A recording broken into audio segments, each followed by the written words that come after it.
my name's Deb. I work for Definite Training, and I also director of Definite Matters, the community interest company. I've been working for Definite Training now for over 7 years, and our community interest company is just recently started this year in July. Okay, so Definite Matters Community Interest Company, we've set up, the aim of that company is to provide support for people who have a hearing loss, and also to raise deaf awareness within the communities and support with further training that's needed in deaf awareness, British Sign Language. And we're really, really open to suggestions and ideas from the deaf community on how we can help them as well.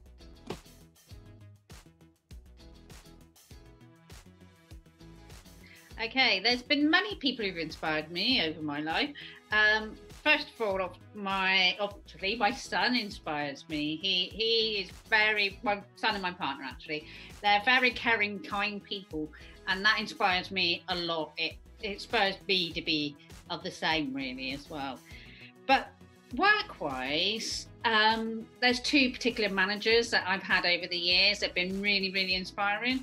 One when I was very young, getting into the care field, and my manager there, Caroline, she was so inspiring. She supported me and taught me everything I know, and my work ethic comes from her.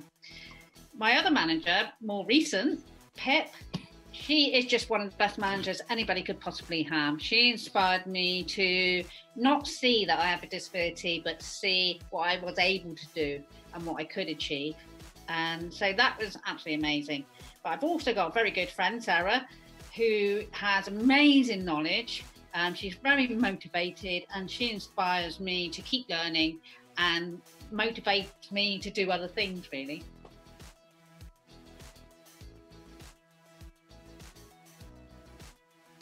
Okay, the one piece of advice I would give to myself is to always see the silver lining in the cloud. I think I've had many challenges throughout my life, and I think when I look back, I wish somebody had said that to me, and to look for the positive, because as I got older, obviously a lot wiser, I'm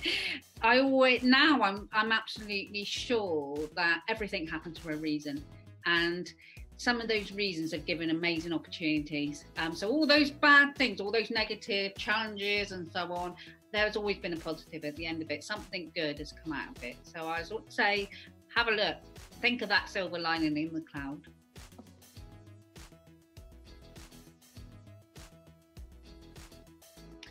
Okay, when I was 15 years old, I lost the majority of my hearing. And as a result of that, I lost mine last year in school. And I didn't go through the natural transition into college or into work because I had a lot of other issues to deal with. But one day I had a social worker and careers advisor come to visit me and look at the options of what I could do, the way forward really. And we were looking at types of work that possibly I could get into. And I can't remember which one it was, but one of them said to me, "Oh, so you've got hearing problems. Maybe you should go and work in a factory." And despite, there's nothing wrong with working in a factory, I got the impression that because I was deaf, all I was good for was to work in a factory. And that really made me feel quite negative and quite bad about myself, just thinking, actually, no, why should I just go and work in a factory?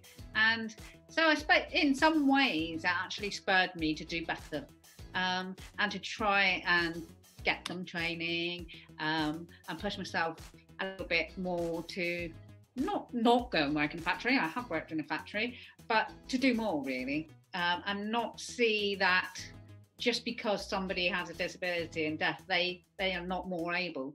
And I think that for me was it stuck in my head, and I think it always will do.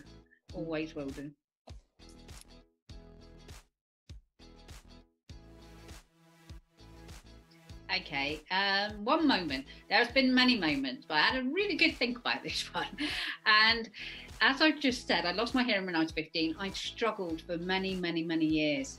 5 years ago, I had a cochlear implant, and it was the first time after I had the cochlear, I went to a gig with some of my really good friends who normally I would really struggle to understand in the best of circumstances, let alone being in a room with music bounding out as well, blasting out. So that moment is one that I would relive, because it was the moment I realised that the cochlear changed my life, and that I could hear, and the night was absolutely fantastic. I could hear my friends, I could hear the music really well, which I hadn't been able to do since I was 15, and this is 21 years later. So yeah, that night was absolutely brilliant, absolutely brilliant.